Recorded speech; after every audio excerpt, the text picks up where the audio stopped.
think about how you can make the story better. That's called revising. I'll write it right here. We're going to revise this story. That means we're just going to make it better. We're going to go and we're going to see, are there some places that we can add some more detail? We can show, not tell. Maybe some onomatopoeias. Maybe some similes. I'll talk to you a little bit about simile because I think he has one in here. Is there some sentences that don't make sense? Are there some sentences that he didn't need in here? So let's take a look. I might have to read some of it too. You guys will know by the end of the year I can read all of your handwriting pretty well, no matter how messy it is. He kind of had, and he'll tell you, his handwriting wasn't the best, but he was a pretty good writer. His title was Catching a 14.5-inch Trout. Swish, swish, swish. That is the sound of a culvert. Hold on. That is the sound of a culvert. We're going to the outlet of Sunshine Lake. My mom and sister had to stay at camp because my mom's allergies were acting up. Okay? What do we think with this verse? That's why it didn't make sense. Where does it say my dad and I? My dad and I were going to the... Oh, okay. It looks like it's erased, kind of. I guess he erased and wrote over it. Okay, so let's read it again. Swish, swish, swish. That is the sound of a culvert. My dad and I were going to the outlet of Sunshine Lake. My mom and sister had to stay at camp because my mom's allergies were acting up. What do we think there? Do we think that there's something we can revise, or is there something he did really well there? Kylie, yes? He didn't put a capital M after lake. Oh, so he needs to...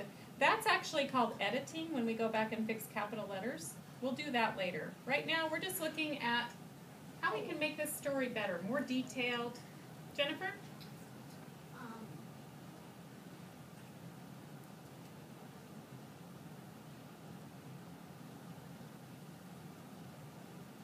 Just saying real quick that after I have a dot right Okay, there. we're not revising. We're not editing right now. We're revising. We're making the story better.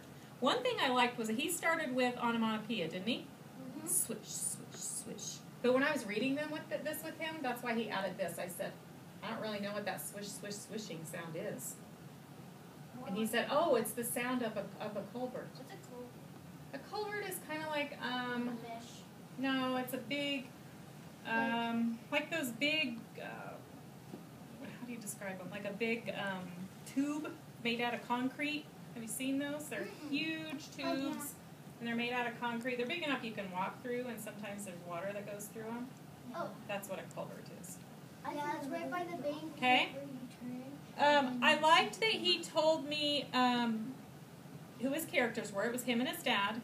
However, I can kind of tell that his sister and his mom really probably aren't going to be in the story because they stayed back at camp, right? They didn't go fishing with them. Because her mom's allergies. So I wonder if he even needed to add that part. Do you think he needed to add that part? Probably If they weren't even going to be characters in the story? Nah. I don't know. Maybe he could have told me more about Sunshine Lake or more about his dad and him. But if his mom and his sister were going to be not even be in the story, I don't know if he really needed to include that. So we can maybe mark that. I'll mark it out in pencil in case we figure out we have to come back and it was important later on. Okay? Oh! I was sad that my mom wasn't there. Maybe we did need that sentence, huh? Because then if I don't have that sentence, I'm going to be, well, why was he, where was his mom? All right, so I'll erase it. That's why he included that there. So he had a reason.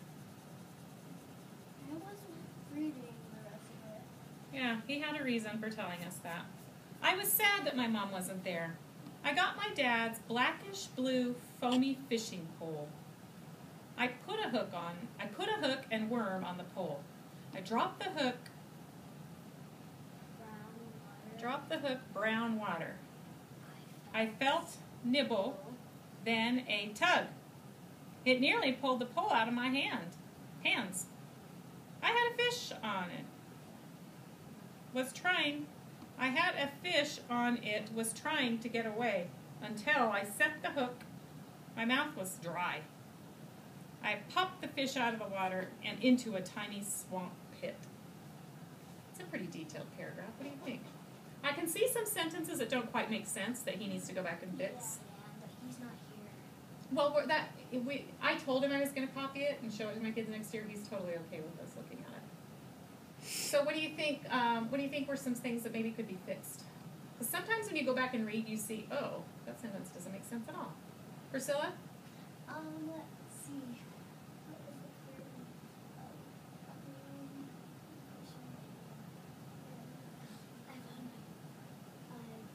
Right here. This is where I saw. I dropped the hook, brown water. Yeah.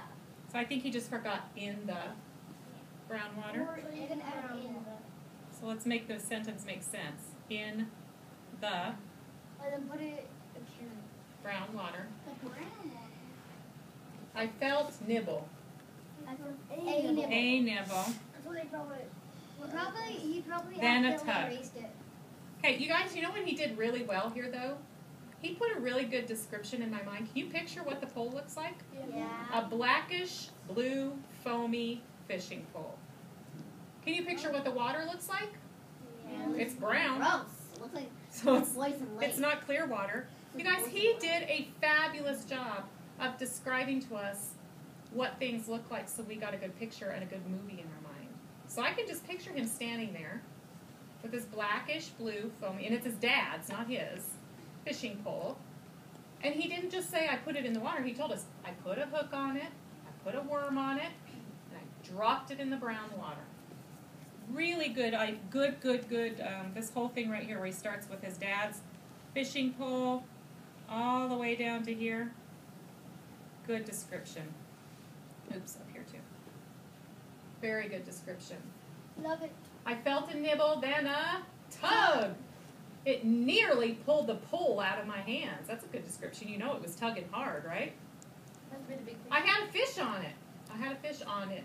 Was trying. This sentence is a little tricky to me. I think he was supposed to say, I had a fish on it. On. I had a fish on. It was trying to get away. I know we're not doing this yet, but that makes it make more sense. It was trying to get away until I set the hook. My mouth was dry.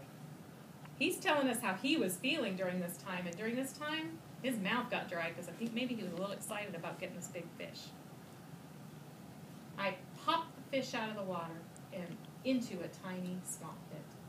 Popped is actually P-O-P-P, but that's a good descriptive word to use. He popped the fish out of the water. He didn't just say, I got the fish out of the water. Or I pulled it. I pulled the fish out of the water. He popped it out of there. Yeah. All right, so let's look at the next paragraph. Do you see how he kind of broke it into paragraphs? This was his introduction, so then he skipped a line. And then he started to talk about getting ready to fish and catching it. And then he skipped a line because he got it in a swamp pit, so now he's going to start talking about what happened after it was in the swamp pit. And I think I asked him what a tiny swamp pit was, so he could have given me more description. It sort of sounded to me like a really big puddle that was kind of stinky. A big stinky puddle. Yeah, but So he that's called why it a it's a tiny swamp pit. Because swamp. I hurried myself into the pit. Here we go. This is the simile that I wanted to show you. My shoes were as wet as a wet piece of paper.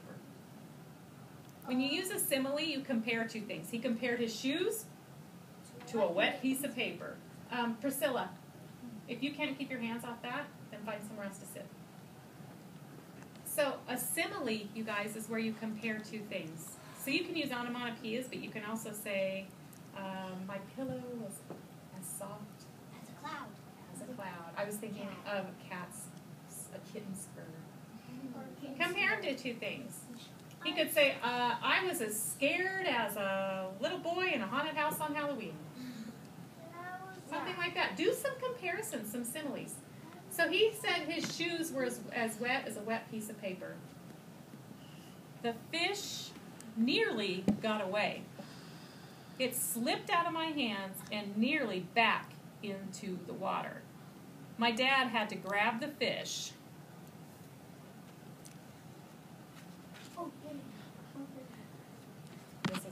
and smack its head on a rock Smack! That killed him or her. He said he didn't know if it was a him or her, so he put him/her. That killed him or her. After that, we went back up the rocky path. Oh, it says and. And brought it back to camp. It was not the biggest fish of the day, but it was still a big 14.5-inch one. I was happy that I caught food for the family. Okay, so let's talk about what he did well here. I hurried myself. Instead of saying I went over to the pit, he hurried himself. So can you picture how he's moving? He's moving fast. He doesn't want to lose that fish he just snagged. And his shoes were wet, so it must have been kind of soggy where he was. Yeah. So are you getting a really good movie in your mind of what he's doing that day? No, yeah. It slipped out of his hands and nearly back in the water. I can think about a time when I've caught fish before and they're so slippery. I And know. sometimes you get them, they start flopping around and they fall on the ground. You're like, no, it's going to get back in the water. So when I was reading this, I was thinking, oh yeah, I can relate to this. And then he told more about what happened. They had to kill it so it wouldn't leave or wouldn't flop back in the water. They went up a rocky path. So I know it was a rocky path back to their camp. And he was glad he caught food for the family. So he kind of ended with a feeling, right? How he was feeling. That's a good ending. He was feeling good. He was happy that he caught family. He knew it wasn't the biggest, but he was still pretty proud of himself and happy. Okay? So a lot of you are at the point where your story's done. I want you to go back and think about where you can add. Can you add some similes? Can you add some onomatopoeias? Do your sentences all make sense? Are you giving a good detail? Did you say something about just some water, but you didn't explain what the water looked like to us? Did you tell us where you were going, but you didn't explain what it looked like? What if we're not finishing? So if we look right here, I think, what did he hear and see? He told me he heard at the beginning. He heard swish, swish, swish. Dialogue. What did he see? He saw brown water. He was on a rocky path. Uh-huh. And he saw a fish. He saw his fish. He didn't really describe his fish much to us, did he? What did he smell or feel? He did not have any dialogue. If I was going to tell him to go back and do some more revising, I would tell him, go back and do some dialogue. Tell me what you and your dad maybe were talking about during this time. Okay, he did great at showing and not telling. Very good. Okay, so you guys go back and revise now. If you're ready. If you're not, if you're still finishing your story, continue working on that.